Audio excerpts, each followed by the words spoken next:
사실 우리는 직장인 월급으로 부자 되는 건 어렵다라는 거 이제 다 알고 있습니다. 만약 모르시겠다면 앞으로 벌 돈의 50% 정도 저축한다고 생각해 보세요. 직접 여러분들의 수입을 넣어보는 게 좋겠지만 우리 시간이 없으니까 제가 간단하게 예시를 준비해 봤는데요. 가상의 인물이 각 직급별로 대략 이 정도 모은다고 가정했을 때 20년 동안 얼마를 모을 수 있는지 예시로 제가 딱 계산을 해봤어요. 예를 들어서 사원은 세후 300만 원 버는데 이 절반인 150만 원을 저축한다고 생각한 거고, 부장은 600만 원 버는데 그 절반인 300만 원 저축한다고 가정해 본 겁니다. 그리고 그 저축액으로 원하는 지역에 집도 사고, 그리고 결혼해서 아기도 키우고, 100세 시대인데 노후 준비까지 나에게 필요한 게 무리 없이 되는지 따져보자는 거죠. 어려울 겁니다. 사실 대부분이 그래요. 저는 취업하고 몇 년 안에 사실 이 구조가 문제가 있다는 걸 인지하기 시작을 했습니다. 아무리 제가 노동을 열심히 해도 월급이 딱 정해져 있잖아요. 그러니까 내 삶이 바뀌지 않더라고요. 아니, 사실 물가가 오르는 것보다 월급이 더 적게 오르는 거예요. 그래서 시간이 지날수록 실제로는 가난해지는 느낌을 받았습니다. 신입사원 때 월급 모아서 집 사는 것보다 지금은 월급이 올랐지만 오른 월급으로 집 사는 게 더 어려우니까요. 자, 고민 끝에 저는 직장을 다니면서 뒷주머니를 찾죠. 직장 다니면서 다른 사업을 했다는 겁니다. 그럼 많이들 그게 가능하냐라고 물어보시는데요. 가능합니다. 아니, 정확히는 가능한 종류의 사업을 잘 골라서 해야 되는 거죠. 직장 다니면서 해야 되니까 내 시간을 많이 안 뺏기면서 이 확장이 가능한 사업으로요. 그리고 10년 이상 직장을 지금도 다니고 있는 제가 해본 결과로는요, 직장 다니면서 월급에 200에서 한 300 정도 버는 건 솔직히 할만해요.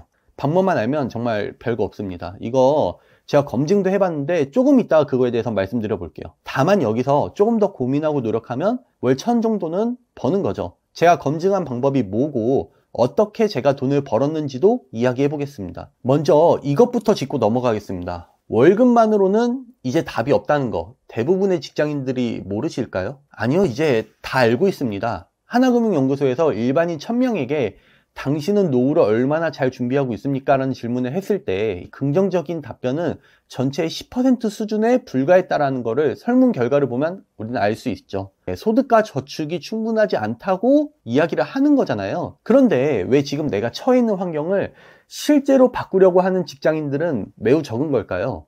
왜 그러냐? 여러 가지 이유가 있겠지만 제가 생각하는 이유, 이거를 진짜 꼭 극복해야만 직장인이 월급만 받는 틀에서 벗어날 수 있는 건 바로 이거라는 거 말씀드릴게요. 여러분 혹시 의사랑 변호사는 되는 게 아니라 쓰는 거다라는 말 들어보셨어요? 부자들이 변호사와 의사가 좋은 직업인 거는 아는데 이게 직업 특성상 사람들이 너무 고생하잖아요. 그러니까 내 자식이 의사나 변호사가 되길 바라는 게 아니고 의사와 변호사가 제공하는 서비스를 돈 주고 사용하는 것이 더 효율적이다라고 말하는 글들이 SNS에 막 돌아다니기 시작하는데요. 저는 이 글이 우리가 지속적으로 세뇌당한 노동의 가치에 대한 신성화를 부자들이 어떻게 생각하는지 아주 잘 드러내주는 그런 글이라고 생각하거든요. 이 노동의 가치에 대한 신성화, 이건 또 무슨 얘기냐?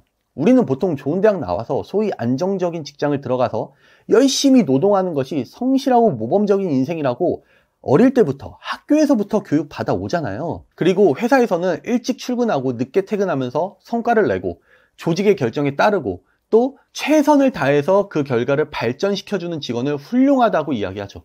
그 과정에서 개인의 라이프 밸런스가 무너지는 건 전혀 고려하지 않은 채 말이죠. 근데 이게 과연 누구한테 좋은 시각일까요? 노동자일까요? 사업자일까요? 우리 사회는 훌륭한 노동자가 되는 걸 굉장히 장려하고 있다는 생각이 들어요. 진짜 큰 문제는요, 우리뿐만 아니라 우리의 부모님 세대도 이거를 더 사실은 세게 배워왔어요. 그만큼 긴 시간 동안 노동자로서의 덕목이 좋은 사회의 구성원이다 라는 것처럼 포장되어 온 겁니다. 그래서 우리 주위의 거의 모든 사람들은요, 이걸 믿고 살아왔어요. 마치 종교처럼요.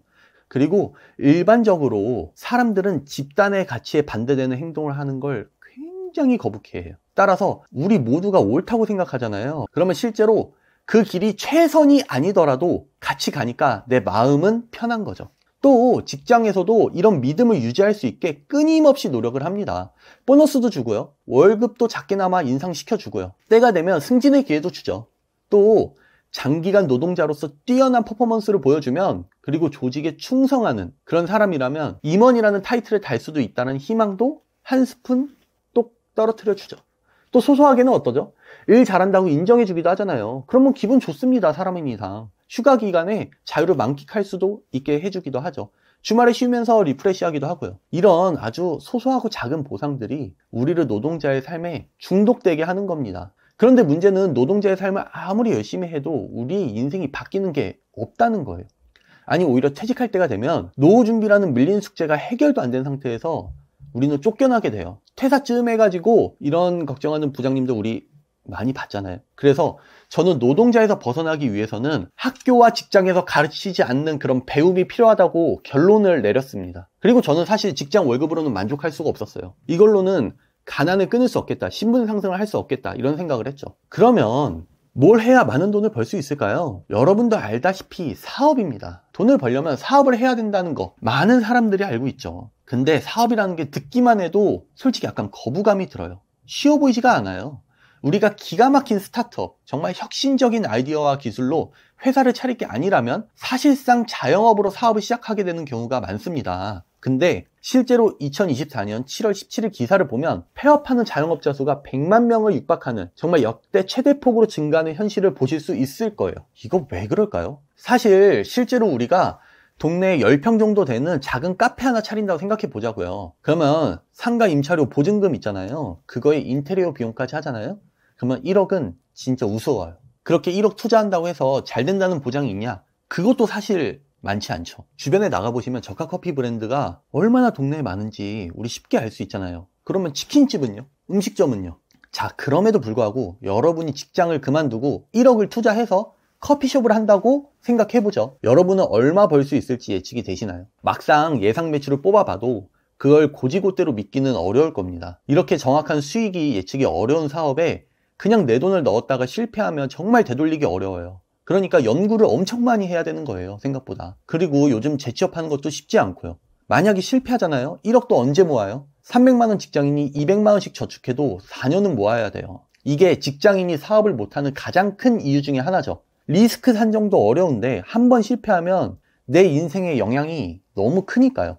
그런데 만약에 내가 1억을 투자하겠다라고 마음을 먹었을 때, 그러니까 사업을 시작하기 전에 그 즉시 얼마가 벌릴지 높은 확률로 예측할 수 있는 사업이 있다면 어떨까요? 그리고 그 사업이 내가 회사를 다니면서 할 수 있다면요? 그게 바로 부동산 임대 사업이에요. 돈이 너무 많이 들 것 같다고요? 저는 2,800만 원짜리 빌라 사서 월세 받다가 5,600만 원에 팔아도 보고요. 1억 투자한 건물에서 이자 빼고 월 5, 600씩 순이익이 나오기도 했습니다. 좀 더 말씀드리면 저는 지방에 다가구, 그러니까 원룸 건물을 주력으로 투자해서 돈을 벌었는데요. 제가 지방 부동산 투자한다고 하면 이런 이야기도 하십니다. 지방 끝난 거 아니냐고요. 인구가 줄어드는데 어떻게 살아남겠냐고요. 근데요, 그거 아세요? 2013년에 한국 부동산이 끝났다고 했어요. 당시 선대인이라는 분이 굉장히 유명했습니다. 그때는 일본의 부동산 버블이 폭발한 것처럼 한국의 부동산도 이제 끝났다고 했죠. 조금 더 자세히 그때의 주장을 살펴보자면 소득이 오르지 않았는데 아파트 가격만 오른다. 저출생으로 인구가 줄어든다. 공급이 늘어난 아파트를 감당할 인구가 없어서 가격은 떨어진다. 어떤가요? 지금 지방 부동산 이야기하는 것과 좀 비슷한 면이 있지 않나요? 결과는 어땠나요? 우리는 이제는 다 알고 있습니다. 과거의 일이니까요. 2013년부터 2021년까지 진짜 상상도 못하게 부동산 가격이 폭등했죠. 당시에는 특히 서울이 그렇게 됐죠. 저희 부모님도 당시에 서울 마곡지구에 미분양이 있어서 매수 권유를 받았었는데 이런 종류의 논리에 빠져서 매수를 못했어요. 무서우니까요. 진짜 너무너무 안타깝죠. 그 뒤에 얼마가 올랐는데, 그죠? 만약에 2013년도에 서울 부동산 가격이 저평가되었을 때 부동산을 매수한 사람은 어땠을까요? 당시에는 굉장한 용기가 있었어야겠죠. 지금 집 샀다고 하면 다들 축하해주지만요. 그때는 주변에서 걱정하고 심지어 바보라고까지 했어요. 그 사회적인 분위기와 통찰이 잘못됐다라고 생각을 하고 저평가라고 생각해서 소신 있게 투자했던 분들은 그 열매가 진짜 달콤했을 거예요. 자, 과거의 사례를 들어봤으니까 좀 더 구체적으로 수치적으로 과거 부동산 시장의 흐름을 한번 봐볼게요. 2010년부터 2012년까지 KB 아파트 매매 가격 지수입니다. 그 지역의 아파트 가격을 지수로, 그러니까 큰 흐름으로 보여준다고 편하게 생각하시면 돼요. 자, 서울의 아파트 가격 지수 어떤가요? 이렇게 떨어지죠. 같은 기간에 대구와 부산의 가격 지수는요? 엄청나게 오르죠. 엄청나게 오릅니다. 자, 여러분들의 편견, 그리고 지금 유행하는 패러다임에서 조금 자유로워질 필요가 있어요. 우리가 지방 부동산을 산다는 게 정말 이름도 모르는 할머니, 할아버지 몇 분만 살고 빈집이 막 질비한 이제 없어질 만한 그런 동네, 그런 읍면에 부동산을 산다는 게 아니잖아요. 괜찮은 지역에 매우 저평가되어 있는 타이밍과 가격으로 매수한다면 그거는 소위 말해서 그냥 돈이 될 수밖에 없어요. 자, 이 부동산 투자에 대해서는 좀 더 자세히 다룬 영상을 고정 댓글에서 확인하실 수 있으니까 궁금하신 분들은 고정 댓글을 좀 참고해 보셔도 좋을 것 같아요. 근데 제가 이야기하고 싶은 것, 진짜 중요한 거는요, 주변 친구들한테 이야기를 해줘도 대부분의 직장인들은 이걸 할 수 없다고 이야기해요. 아니, 직접 한 사람이 여기 있잖아요. 근데 제가 아무리 말을 해줘도 20명에서 30명 중에 진짜 한두 명만 이해하고 해보려고 시도라도 합니다. 사실 그 한두 명도 끝까지 해보는 사람은 거의 없어요. 그리고 나머지 사람들은 내가 그걸 어떻게 해? 라는 함정에 계속 빠져 있어요. 그게 너무 답답해서 사실은 제가 진짜 친한 후배, 그 친한 후배한테 내가 도와주겠다라고 제안하고 처음부터 끝까지 과정을 한번 같이 해본 적이 있어요. 처음엔 필요한 지식에 대해서 공부해야 될 거가 뭔지를 알려주고 지식적으로 그 후배가 준비가 됐을 때 실전을 처음부터 같이 해본 거예요. 자, 그게 뭐냐? 뭐 물건 검색, 그리고 그 물건을 분석하고 같이 임장 가고 매수해서 세팅하는 단계를 처음부터 끝까지 같이 해보니까 이 후배도 바로 중요한 포인트를 이해를 하더라고요. 그리고 그 후배도 한 달에 한 250만 원 정도까지 월세 받는 거는 바로 해내더라는 겁니다. 지금은 이 방법을 알게 되니까 그 후배가 원래 술 먹고 친구들 만나는 시간이 좀 있었거든요. 근데 돈 되는 물건 하나라도 더 찾아보려고 그런 시간들이 줄어들더라고요. 사실 이게 실제로 해보면 아는데 진짜 달달하거든요. 이게 꿀이에요. 그래서 얼마나 달달한지 알게 돼서 계속 노력하는 거죠. 그만두기 아까우니까요. 저는 지금까지 말씀드린 저의 통찰과 후배를 도와줬던 경험에서 이런 생각에 도달했습니다. 첫 번째, 노동의 가치를 신성화시키는 건 사업가와 자본가에게 유리하다는 거예요. 그리고 노동자에서 벗어나야 된다는 건 사실은 우리 모두가 알고 있는데 정확한 방법을 모릅니다. 그리고 일반적으로 노동자를 벗어날 수 있다고 믿는 방법은 리스크가 있거나 수요가 몰려서 경쟁이 너무 심화되어 있어요. 제가 아까 얘기한 커피숍에 대한 예시를 우리는 생각할 수 있죠. 그래서 마지막으로는 비교적 리스크를 줄일 수 있거나 경쟁이 치열하지 않은 방법을 알게 되면 대부분의 사람들이 할 수 있다라는 거예요. 저도 마찬가지지만 제 후배도 정말 특별한 사람이 아니거든요. 저희가 할 수 있다는 건 방향성만 정확하다면 누구든 할 수 있다는 겁니다. 사실 제가 한 방법이 뭐 엄청 특별하다거나 이 방법만이 노동자에서 유일하게 벗어날 수 있는 길이다라고 이야기하고 싶지는 않습니다. 여러 가지 방법들이 있고 자신의 성향과 상황에 맞게 방법을 적절하게 사용하느냐 안 하느냐가 저는 중요한 것 같아요. 근데 저 같은 경우에는 원룸 건물을 매수하기 전에 수익과 비용의 대부분을 분석할 수 있어서 안정적이고 그리고 목돈이 적게 든다는 점이 저의 성향과 상황에 맞았던 거죠. 여러분들은 또 다른 도전을 꿈꾸셔도 됩니다. 다만 노동자로서 직장에서 내가 도전할 수 있는 젊은 날을 생각 없이 보내는 것만 피하면 되는 거죠. 여러분들에게 맞는 사업을 해내는 것, 그리고 그걸 고민하는 과정이 결과적으로는 인생의 가장 큰 차이를 만든다라는 것, 그거를 제가 직접 경험해보고 공유드리고 싶었어요. 혹시 제가 했던 원룸 건물 운영에 대한 내용이 궁금하시다면, 그 투자에 대한 내용이 궁금하시다면 제 채널에 상세하게 설명해 놨으니까 관련 영상을 찾아보셔도 되고요. 아니면 고정 댓글에 이해하기 쉽도록 영상 하나 올려놓을 테니까 그거 클릭해서 봐주셔도 좋을 것 같아요. 오늘도 저와 함께 시간 보내주셔서 감사합니다.